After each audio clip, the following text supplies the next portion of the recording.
مرحب بكم معنا في حلقة جديدة من برنامج المطب. ضيفنا لليوم أخونا عبد الرحيم. الله يركك عافية رك. تعرفنا عليك يا عبد الرحيم. أنا عبد الرحيم الصادق إدريس أحمد. من وين؟ من المنطقة من الشمالية. أنت كبير ولا صغير؟ كبير ولا صغير؟ أنا عمري الناس دايرة تعرف إنك أنت كبير ولا صغير. هاي عمرك كم؟ أنا عمري 13. 13؟ أيوة. صغير والله، لكن الناس بدياك أكبر من كده. الناس بيقول مقردم. أي بيفهمك. أيوة. طيب يا عبد الرحيم، أنت اشتهرت كيف؟ أيوة اشتهرت كيف؟ أنا كنت في واحد اسمه علي ود العمدة في الغابة الشمالية. أنا كنت قاعد في السوق وكده بنشرب جبنات وبقينا نتعرف سوا. أي. خبره كأنه تمام. الزول ده أنا ما بعرف بيصورني ولا ما بيصورني. كل ما يلقاني بيه محل يصورني طوالي. وهو بصورك؟ أي صفحته اتنشرت. ونشر لك فيديوهاتك؟ أي مشيت الدبة في واحد اسمه فايز بشنب. هي فايز ذات شنو ذيكم النجيلة. أيوة فايز الطليح. أي. لقيته في الدبة الشمالية زادة. الغابة من الدبة ما بعيدة. لقيته ده خبرك هنا فايز تمام. ما بعرف. الوقت داك ما تعرفه؟ قلنا ما بعرف واحد اسمه أبو الرجال ولا اسمه شنو ده. المهم مشيت له. خبرك شنو تمام. قال أنا فايز ده قريبي وزول مشهور بعدل لك الشغل. وأنا زول أوريك النصيحة. طشيت معه بمقاطع كده. عبرته أسبوع كده. كده أتعرف كده أمشي وقشاوي كده. الأمور ظبطت. يعني أنت شهرت فايز ولا فايز شهرك؟ شهرت فايز ولا فايز شهرك؟ أقول لك الصراحة هو علي شهرني. علي ود العمدة.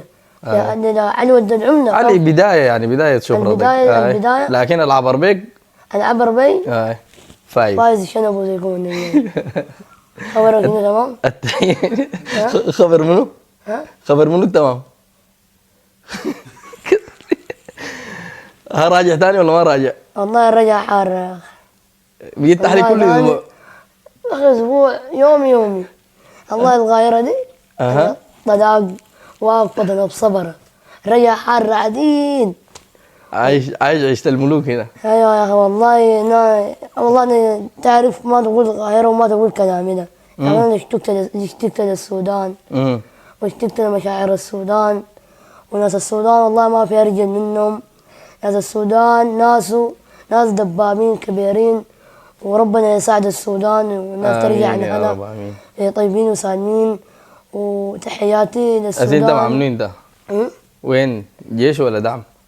أنا جيشنا واحد شعبنا واحد، لكن السياسة دي ما بخش فيها. لكن جيشنا واحد شعبنا. لكن مع الجيش. أنا مع ربنا ومع الجيش. تاني حاجة زي دي ما عندي. بس ربنا يساعد بس. أسي الناس بتشوفك رشدي الجلابي تو. رشدي الجلابي؟ يا الله رشدي ده زول حبيبنا وزول صديقنا والله. وزول ما فيه كلام. أنا بستمتع منه. يا غير قاعد يرجع على درداقته. ربنا يرجعوا ثاني اسمه شنو؟ الخرطوم. هاي كانوا هناك اموره ظابطه. هم بقى حمار هسه رجع ازرق. يا اخي الدنيا دي جاره الواحد يقول الحمد لله بس. يوم فوق ويوم تحت. هاي تراجع لفايز ثاني ولا ما راجع له؟ ما برجع نهايه. ما راجع ثاني. من هنا وين؟ من هنا بستنى الجواز ان شاء الله. ماشي وين؟ ان شاء الله ماشي أنا سمعت إنك ماشي العمرة هاي. قالوا ماشي مكة بيت الرسول صلى الله عليه وسلم. وإن شاء الله ناس نجيكم يا أبو مكة ونديكم حلقة جديدة ويرككم عافية فايز ده زمان الورقة ما اشتكت الورقة بتاعت فايز؟ ورقة؟ هاي. وما أدراك ما ورقة. أخي الورقة بتيجي بالأسبوع. الورقة بتيجي الأسبوع. هنا كل يوم راني. كايرو تلقى الداير. كل يوم قابض. الألفي حق المصري ده. تقالوا في السودان يتعامل كم؟ يتعامل زي 45 ولا 50 ما أعرف. لكن في الحدود دي؟ أيوة الحدود دي. أيوة يعني أحسن لك هنا من الورقة. يا كثير يا أخي. هذا العزة دي. أنا هناك في السودان تلبس بنطلون ده يقول لك زودة صيصة. ربنا يساعد السودان بس. آمين. لكن لونك فتح. اوه ماي جاد. عزة ورضاع بالبزة. الورقه دي فايز كان بيديك لها كلها ولا بيشغل منها؟ ها؟ الورقه انا بيجي منها الطلاقة. يجيك ربوعها. ايه ربع ساقط. ولا حق المواصلات ارجع البلد. يا اخي اخي طيب والله يا ناس يا ما اكذب لكم. فايز ده ارسل لنا رساله لفايز هاي. فايز تحايا.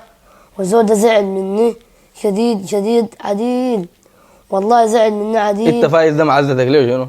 فايز ده الناس ده يرسلوا الرسالة دي. يا فايز يا فايز معليش وانا بعتذر منك وانت اكبر مني وربنا تتقبل الاعتذار حقي وتحياتي لك والله. وده هزار يا فايز ودي ميديا والتيك توك ده ما هزار ساقط. التيك توك ده ممكن قلة أدب شنو شنو يا أخي حرامي شنو شنو ده هزار. دي ما هزار الناس هزار هاي. بس أنت براك قلت بتقول لي حرامي نبسني أنا شغل يجي ظابط.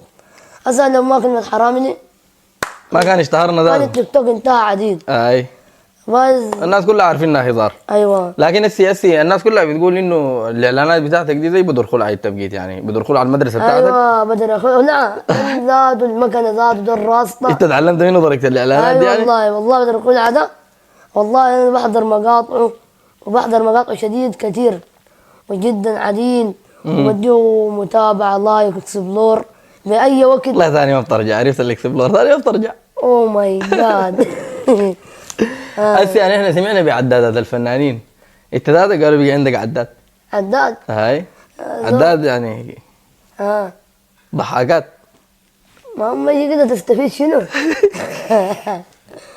هسه عدادك بتتماشى مع اي دور ولا عندك عداد لا محدد؟ ماشي مع اي زول هذا الدنيا ما فيها شيء. عندك كم لازم مدير؟ تتواصل مع الاخوان تتواصل مع الجماهير. يعني الجماهير ما يقرهوك. انا والله تعرف الله يبدا بفتح يومي والله الله ده ما بوقفوا نهاية. يعني في ناس جماهير زعلانين وفي ناس زعلانين بيقولوا الزول ده ما بيضحكنا دي ضحكات بس مقاطع. لا لازم تتواصل مع الناس. وانا تعرف ما زي الناس المشاهير دي اللي بيبقوا ثقيلين. اي شايف روح. انا بتعامل مع الناس والله يا زلمه. ادي انا مضمون احتمال ارجع زاد وفي محل زاد زي رشدي الجلال. هسه عندك مدير اعمال انت؟ ها؟ عندك مدير اعمال؟ مدير اعمال منو؟ مدير اعمال يعني زول ماسك لك شغلك بيتواصل لك مع الناس وكده. عوض صالح عوض. واحد بس لكن بيكفي؟ ها؟ شغلك ما ثقيل انت يا. ربنا بس يساعد ان شاء الله. ايوه انت لو مشيت لاحمد الصادق ده في الفيديو حسيت بيه كان داير يدقك. يا والله احمد الصادق ده انت مالك عملت شنو؟ احمد الصادق ده ناس ردوا لي. والله احمد الصادق ده ما بزعل الجماهير. واحمد الصادق ده اكبر مني ذاته. والله احمد الصادق ده ما كذب ليك زول استاذ كبير جدا جدا. وزول معلم وزول راس انا يعني ما كذب ليك انا زول بستمتع منه. انت هو ماله زعل منك؟ والله احمد الصادق يعني يتضايق منك فجأة كده في الفيديو. يا اخي في ناس مصورين كاميرات كثيرة. بس ضايقني نحن قاعدين تليفون. يا اخي ليش يشغل الشغل ده؟ وليش انا زعلني كده غلطنا. لكن حقي على حقه علي. الله يديك العافية. وزعل من كلمة فنانات دي صح؟ اي والله يا اخي فنانات ما في ناس فنانات كثير. قلت له انت واخوك فنانات وزعل يعني انت ما قاصد. يا اخي ربنا يهديه. راضيته؟ اي راضيته وقلت له كده وكده. لكن انا من زعلته ما لقيته ثاني. ده عادي اعتذر له ما اعتذر له بالتليفون. يا ما يقول زود خايف شنو زود خايف شنو. انت ما عادي القاه في تليفون. يا احمد الصادق امورك تمام معليش يا اخونا وشنو من غير قصد. يعني غلط من غير قصد. زي ما مصورين الكاميرا. اي انا شغلي ظابط.